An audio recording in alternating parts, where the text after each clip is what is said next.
来关心天气，风台外围环流带风雨，尤其花莲甲台东拢传出灾潮。这花莲的富里、玉里、甲岛溪是水崩山，真侪路拢袂通。若台东的南环公路石头崩落来，市区的雨水透袂离，全做大水。 连续落2天大水雨，花莲县灾情陆续出现。4月初3地震了后，县政府伫富里乡临时兴建的轮天甲明理大桥溪底便道，搁遇大水冲歹去，造成当地居民甲农业的机具出入真无方便。乡公所现调派机具伫抢修。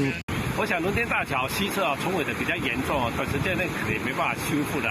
明理大桥的部分的话，期盼在短一个礼拜之内能够做一个初步的一个安全通行玉里镇甲岛溪乡为19暗时就发生土石流，部分社区另外道路受阻碍。20号克浪棚2地公所随派机具抢修，也呼吁县政府重新检视秀姑峦溪疏浚计划。我们一再的呼吁秀姑峦溪的疏浚必须由下往上来疏，并不是显地点式的。 南环公路台东县境路段为无路到向阳，透早嘛发现真侪所在崩塌中断，公路局沿路抢修，尾仔嘛已经会当通行。不过爱提醒用路人，目前非必要暂时唔通上山。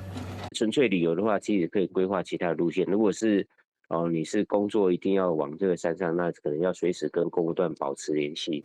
台东市区因为连续大水后，市区丰益路的巷仔路排水不良，造成30外户厝淹水，民众开规工清都清不完。